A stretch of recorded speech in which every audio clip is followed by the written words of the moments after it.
If you're a working mom navigating pumping at work, chances are you've made at least one of these 5 mistakes. How do I know that? Well, because I've made all 5 that led to frustration, stress, lower milk output, and all of those things that we just simply don't need as working moms who are already challenged trying to find time to pump and do all of the breast milk logistics to keep our little babies fed. If this is your first time ever seeing me, I'm Annie. I'm a mom of 5 kids, ages 5 months to 8 years old. I'm a full-time working mom at a large medtech corporation, and I have pumped for each of my kids until they were at least 12 months old and then nursed some of them well beyond that. With all this experience that I've gained over the years, it's come with its lessons learned, many of them the hard way. So as I sit here today filming this video, having just finished up pumping and with my pump sitting right here on my desk where it often is, if you want to know what the top 5 mistakes are and what to do instead, keep watching. Pumping at work mistake number 1.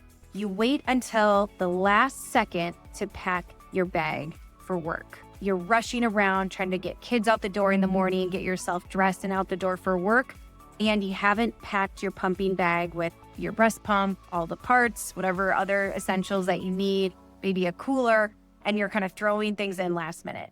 Now, this is a mistake that I've personally made many times and unfortunately still make from time to time. If you've been in that scenario, you know what I'm talking about. When I've realized that I've missed a critical piece of my pump, I missed a part that was hiding out somewhere, I missed bringing my charger, or I didn't have the right breast milk bottle storage. That is honestly one of the most frustrating things.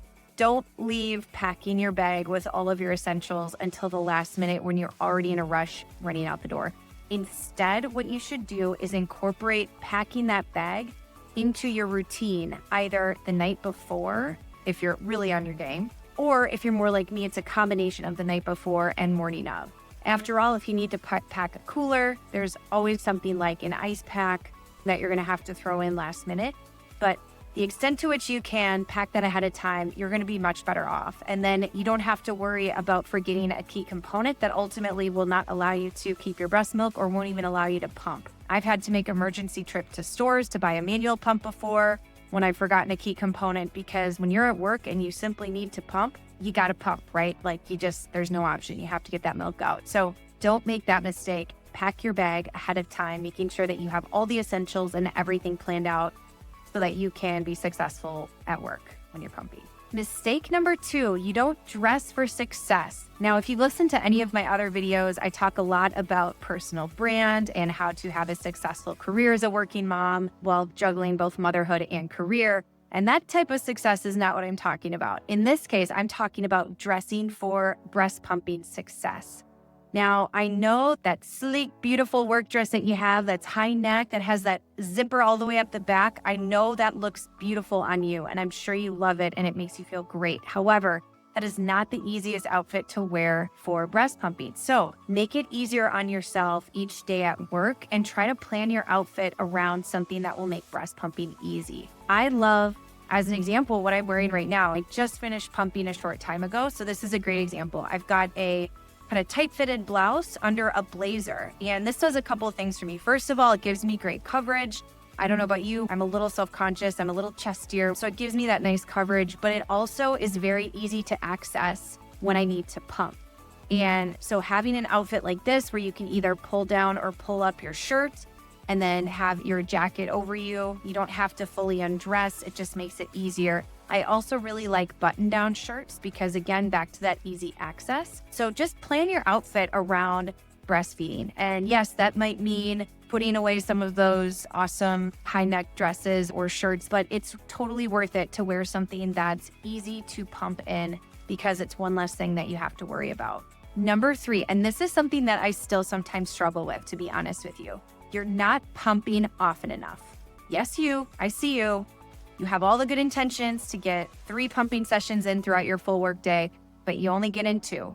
Again, this is one that I've done time and time again, unfortunately. And part of it's because with my work, my schedule is a little bit different every single day. Sometimes I'm in my home office. Sometimes I'm in my corporate office in person. Sometimes I'm traveling. So that makes it a little bit extra hard. Regardless of whether you have a schedule like mine or if your schedule is a bit more consistent throughout the day, you absolutely need to be finding that time to pump.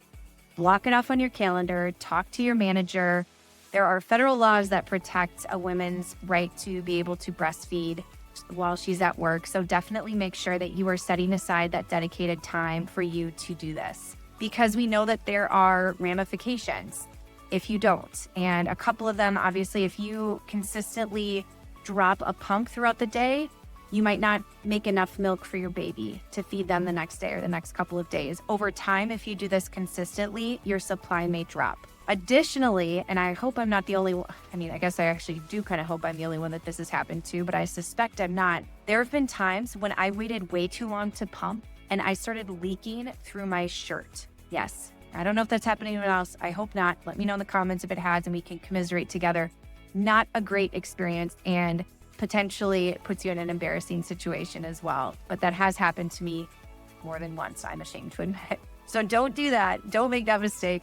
Make sure that you have scheduled times to pump. So for me, what I try to do is I mimic the times when my baby is getting his bottle at daycare. And that way I have a pumping schedule that will make sure that I'm having enough output, but also that I'm not leaking on my shirt and that enough time is passing between pumping sessions so that there's plenty of milk. So don't make that mistake. I've made it. It's not a good one. And that is one that can have real ramifications on your milk supply longer term and how much milk you have for your baby. Number 4, you're not packing key essentials that will make your life easier. Depending on if you have a mother's room at your place of work where you have a nice space and maybe a chair, maybe a sink, and maybe even a mini fridge, that would be great.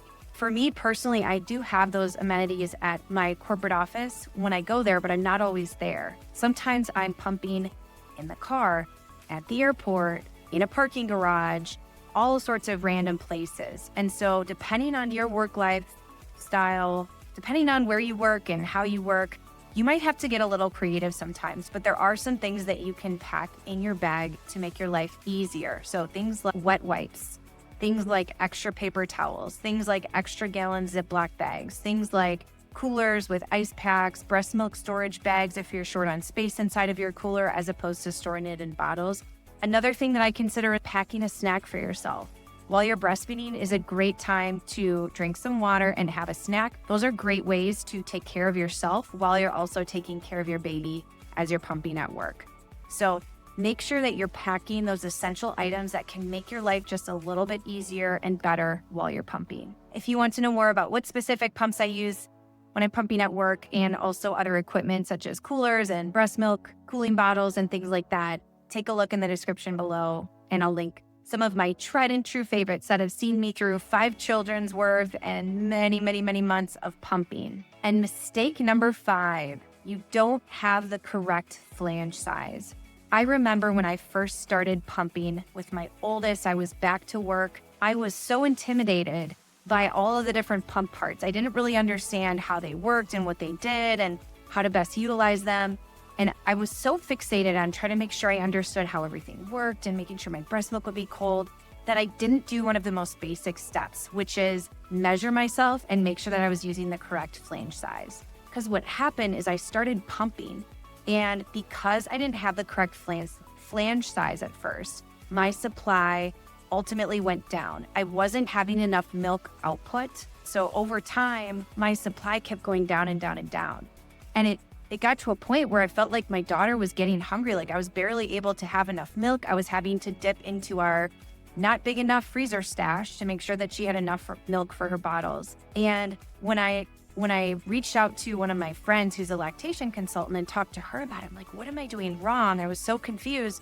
She was like, I just want to make sure you checked your flange size, right? Before you started pumping. I was like, my what?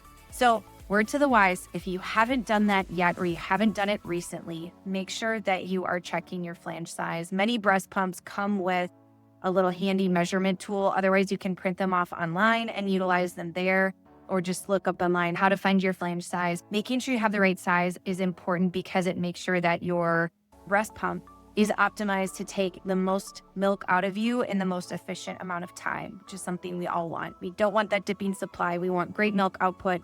And we don't want to have to sit there for like 30 minutes every pumping session. Faster is better. If you want to hear more about the specific breast pumps I use, the specific coolers, and all those things that I use in the backpack I have, check out the link in the description below. Now that you know 5 of the biggest mistakes that working moms make while pumping at work, I hope that you're a little bit more prepared, a little bit more confident to be able to go to work and slay that pumping game. You're not alone if you've made these before. Like I said, I've made every single one of these mistakes, and I sometimes still make them. I've done a lot to improve my process, my systems, and my tools over the many months and years that I've been breastfeeding. If you found this video helpful, please consider liking and subscribing. I talk a lot more about working mom life, motherhood, all things here on the channel. If you like this video, you're going to love this other one, my 5 favorite productivity tips as a working mom. Check it out here, and I'll see you in the next video.